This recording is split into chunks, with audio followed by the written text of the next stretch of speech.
Greetings, this is Sean, and today I'm going to do something a little bit different. I'm going to be showing you what I go through to plan and draw out my furniture that I make. The plans that you're seeing here on the screen are what I start with. This is for a full-size plans, and I scale them down, which is what I'm going to show you today. And what I'm going to be making is my next project, which is a mini bar, like a dry bar, to serve drinks and whatnot to scale. And I use Sketchup for my CAD drawing, and I've already on the side there I have listed all of the parts with the letter and what part they are. And what I do first is I start drawing out from those plans that you saw. I print those plans out, and then I just start drawing out the each piece. And down at the bottom, whenever I draw out a square, like I don't know if you saw the little circle flashing, but you can type in the dimensions of the piece that you're drawing. And so when you see me starting to draw, if you look down in the bottom right corner, you'll see where it says measurements. You can actually type in, 36 inches by comma 60 inches, and that'll give you a 3 foot by 5 foot piece, for example. So anyway, this is going to be all real sped up because basically you're watching me draw squares. Anyway, when you see me pull up like that, I'm actually making them 3/4 of an inch thick, and so each piece gets drawn down the line, and I put each piece on its own layer so that I can go back later and if I need to move something out of the way or delete it so I can see what I'm drawing or moving pieces around when I finally start to build it, I can uncheck the checkbox and it'll make that piece disappear temporarily while I do what I need to do. So anyway, what I try to do is keep them in some kind of order, because I will later go on and use excuse me, and I will use this drawing that I'm making for my cut list when I cut pieces out on my Cricut Maker. So I try to organize it as best as I can, and so that's why I try to get everything as square as possible. Now I do go back and forget to put pieces in and have to move things around, but for the most part, this is what I do. And you're looking at total time of maybe an hour and a half for me to do this drawing completely.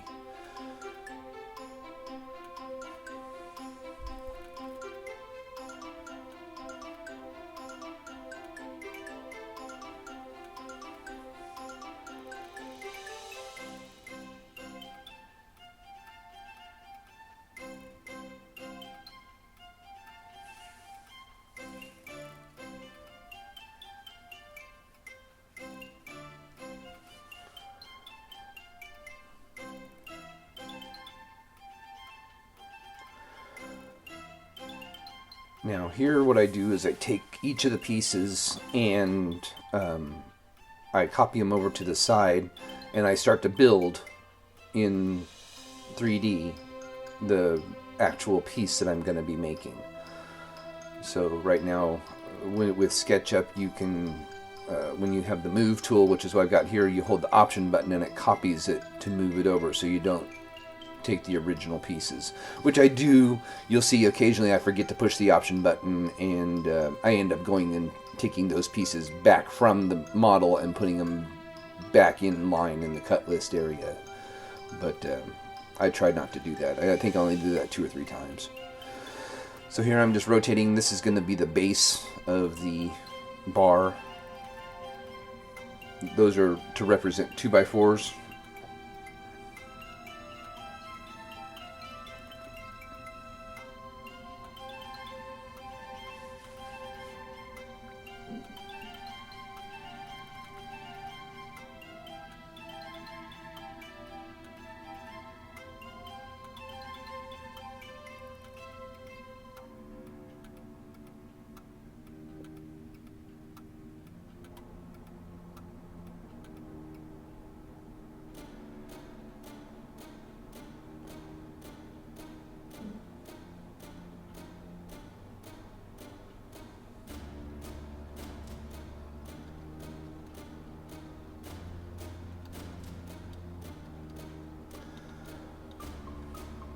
And occasionally what I'll do is I will check and uncheck the box to find out which pieces I need to use. So, like I say, here I am making the drawing. Now, some of the drawing that I had that you saw at the beginning there didn't have all of the dimensions I need, so some of it I had to kind of guess, like that piece there. I found out later that that's actually supposed to sit away from the back because the bar actually has a light that's built into the top of it, and so you need to leave some space in the back of the drawers and the cabinets and whatnot to allow for a cord, power cord to come down and whatnot. So some of this is guesswork, but it's logical guesswork.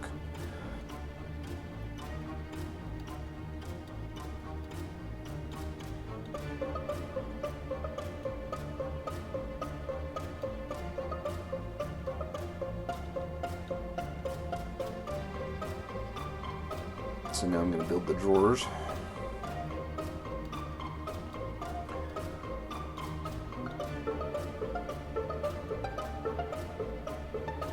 And with the drawers, I misread the dimensions, and they were actually supposed to be a little bit wider faces.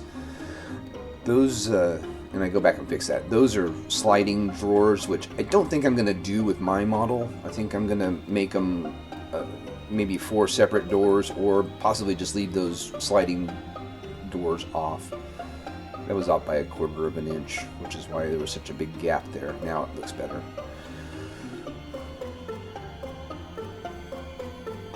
So you'll see me trying to figure out a lot of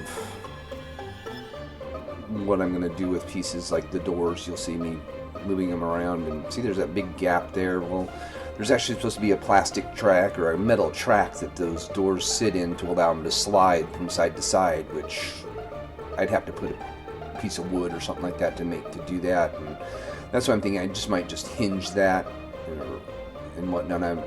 You'll find out how I do that when I finally actually build it. But for now, it's just going to sit there like that. I don't like that look, personally, the way it looks right there.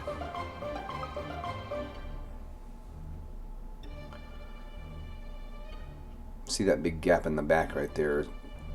That's 2 dimensions. I mean, that's the dimensions that it says it's supposed to be.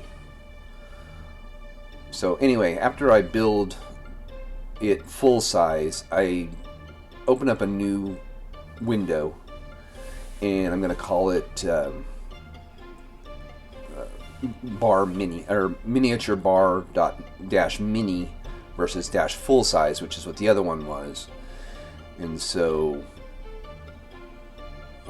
here I am just saving it to my spot.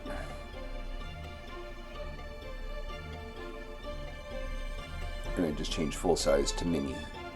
And then what I'll do is I will take the entire model and scale it down excuse me, from full size to miniature. You scale down 0.08333333, 3 repeating basically. And so you'll see what I do there. And then I'll go back and I'll take all of those pieces in the cut list or cut sheet pile and copy them over, and you'll see the difference in size from full size to model size here in just a second.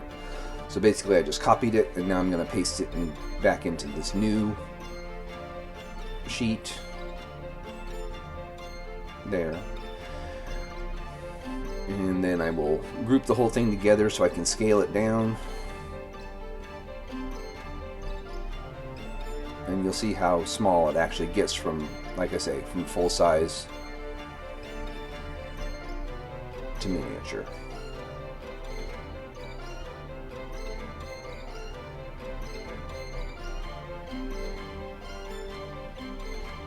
I'm typing in down there at the bottom 0.0833333.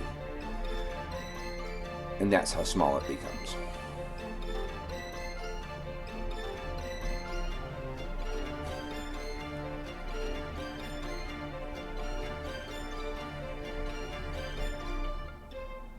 So now I'm going to move that, just for convenience sake, to the origin spot.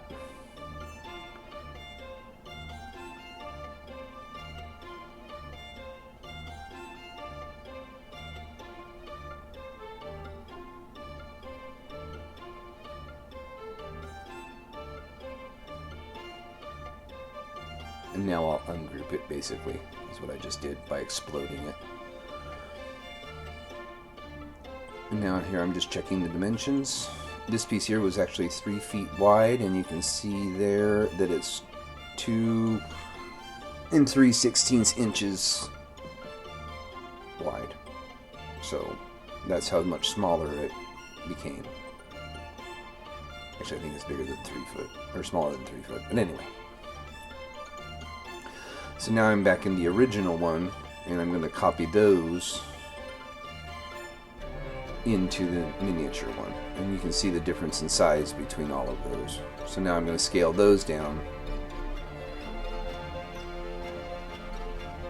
And what I'm doing is I'm taking the pieces that I forgot to add to the sheet off of the model, like I was saying before. So now I've got them on, just checking to make sure that I've got all the pieces in my cut list by going down the checklist. Now I'm dimensioning everything so that I know how big to make each piece.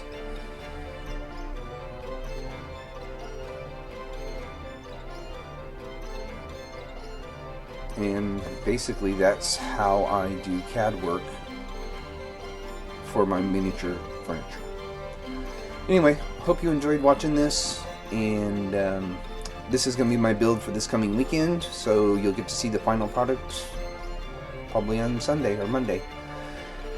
Anyway, have a better day, as I always say.